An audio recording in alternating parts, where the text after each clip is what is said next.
Good afternoon. Got Alecia here. Going live. We're in the conference room today. No fancy backdrop for us.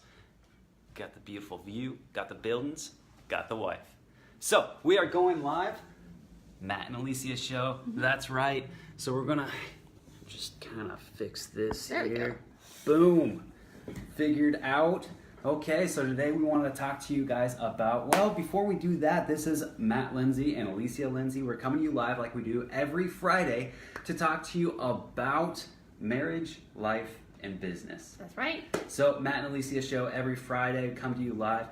Today I wanted to talk about getting comfortable, right? Yeah. Getting too comfortable, actually. Too comfortable. Too much comfort is a bad thing. No one likes that. So if you're getting too Or whether comfortable, you do like it, and that's the problem. but you don't like the outcome, right? Yeah, that's true. Like if you get too comfortable doing something, you're just kind of coasting through life. You don't see expansion. You don't see growth. You don't see movement towards your goals, right? Yeah, absolutely. So what are some things that we wanted to talk about in regards to keeping yourself from getting comfortable? Right. So when you are too comfortable, obviously there's less reason to move, you get too comfortable, you get excited about where you're at, and then you're like, oh, I'll just stay here for 40 years, which is not what we want. To avoid that, you just have to keep growing. You have to keep growing and put yourself in uncomfortable situations. Expansion. Yeah. Go outside of your comfort bubble. Outside of that comfort bubble. Now, whatever that looks like for you is going to be different. And what I mean by that is this could be done you can get comfortable in physical fitness, right? Mm-hmm. You could just say, hey, I'm going to run a couple miles a day. That's going to be good for me, and never run past it. You're at a comfortable weight. You're at a comfortable workout routine. And then, you just get comfortable. You're not growing. You're not expanding your horizon, pushing limits on how fast you're running, how far you're running, things like that. Mm-hmm. Same could be said for women who go to curves. Oh dear. Throwing it out there. Hey, they're trying to get better. Depends on the gradient. I don't know. Yeah. I don't know. Or the people who are, too comfortable to work out and they're, making those routines. Oh, I got a new diet all the time. Oh, I got a new workout all the time. Stuff like that. So you're talking about being comfortable and not committing. Not producing, not expanding, producing. right? Yes. So that's comfort in physical fitness and health, it's the same thing. Comfort in finances. That's a big one. No one likes talking about finances. No. Like you just go up to somebody on the street or in a coffee shop. How much money you make, man? How much money you make? Not many people are gonna talk to you or answer. Yeah. Right? Yeah. They're gonna be willing to tell the IRS, right? I don't know. Yeah. Yeah. And they gotta pay them money. We're not even asking for money. That's true. So don't get comfortable. These are all different areas of your life that you can get comfortable in. So let's get back to why we're here today. And the reason why we're here today is because we want to talk about how not to get comfortable. And if you start realizing that you're in a spot where you're comfortable in your life, no matter what aspect it's in, how do you get out of that? Right. Education. I think that's the first step because you can see the places where you're not expanding, and then it encourages you to expand because then you have the tools and knowledge to move forward. I think so. I think that so education is huge, and I think that pairing that with activities. Okay. Pairing that with actually more precisely, pairing that with action. Right? Yeah. So if you pair the education, it's going to give you the tools to know what to do, how to do it and stuff, but you're not going to actually start doing them until you take action to do it.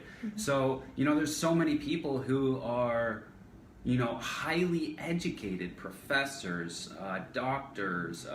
They have the knowledge but not the action.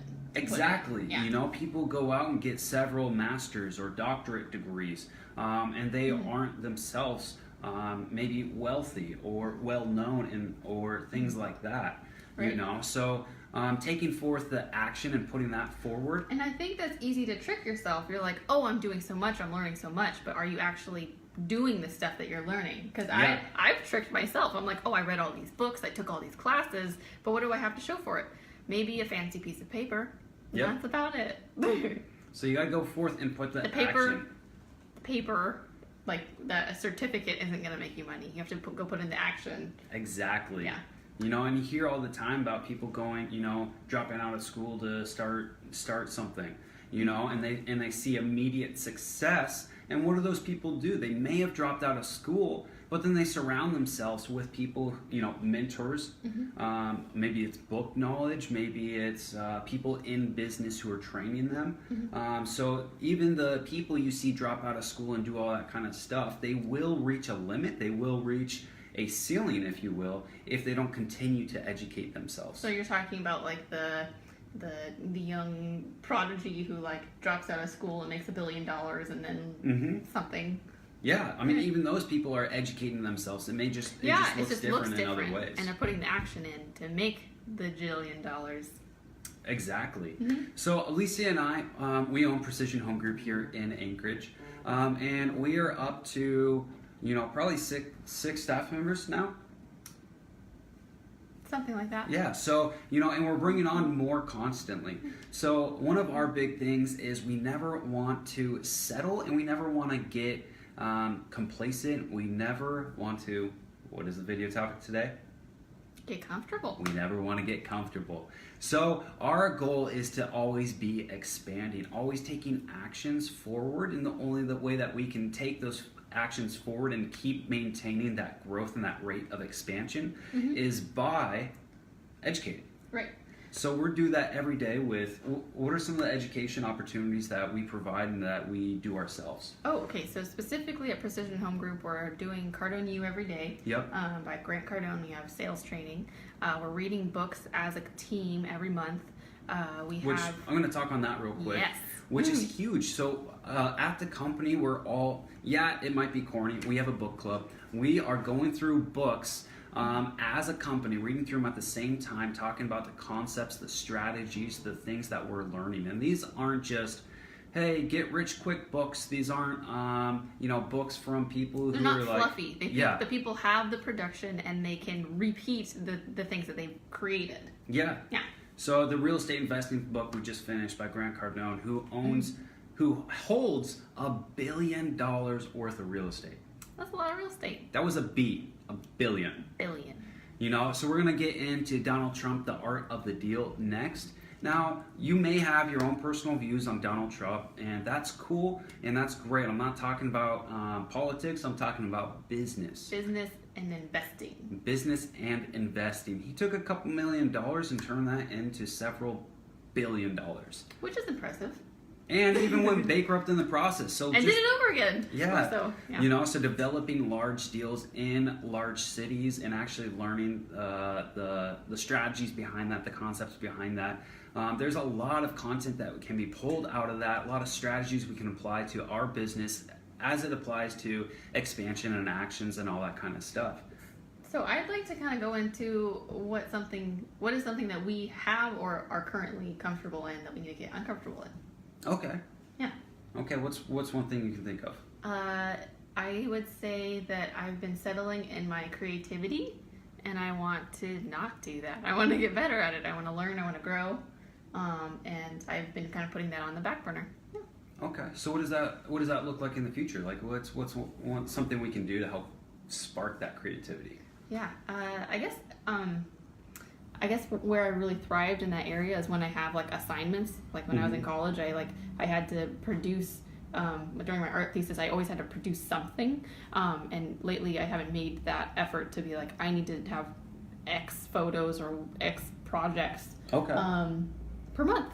Mm-hmm. Awesome. So just setting targets, taking the action. Yeah. For the kind of production of the creativity. Yeah, because often there's a saying like quantity helps quality or something like that. Anyway, the more that you do, the better you get at it versus like having like one perfect thing. You just produce a lot and you get better at it as you go. Yeah, and so for me, I think that it's quality and quantity of content. So Alecia puts out a lot of content, a lot of the stuff you see on my page, on our pages and stuff like that. Alecia and I kind of come up with those concepts and ideas. But I think that I can definitely, be putting out more articles, maybe a book here pretty soon. more videos. I mean, more stuff that we can use to interact with people watching and engaging with our content. Yeah, definitely. I think we can up level that. Up level. I like that. Up level. Yeah. So yeah, anything else you wanted to add about, defeating Comfortability. defeating comfort? Defeating comfort. I think you just have to take an audit. Take an audit of where you're at. Where are you settling? How often? How often? How often do you audit? I think that's a great question. Like, how often should I, or how often do I? Should you? How often should you? I think at least once a month. I mean, we review our goals every week, and we kind of look at everything and say, like, where is it? Is it doing well? Is it not doing well? In all of those areas. But I try to do it once a month. Don't do it at least once a quarter, but not once a year. That's just dangerous. You're like, what happened this year? I don't know. Once a week. Once a week. Once a week. You need to look over all aspects of your life, all the different dynamics, and say, hey, am I too comfortable in this area, this area, Let's and this area? name the areas, because we have certain areas that we look at. Okay. So we have your personal life, your mini group. How are you doing with your family life, friends? I think those are kind of all related. We have finances. We have, as Jerry puts it, fun and adventure is one category. What else do we have? Business. Anything else you can think of? Yeah, I mean, those are kind of the basic ones. the basic areas. So just take an audit of all of those. Education. Yep. Sorry, education is one of them. So just take an audit of all those once a week, see where you're at, see what you could be producing, and then go do it. Sounds great. Awesome. Well, thanks for joining us, guys. I really appreciate it. We'll be back here next Friday to talk to you more about the Matt and Alecia show, more about business, life, and marriage. See you soon.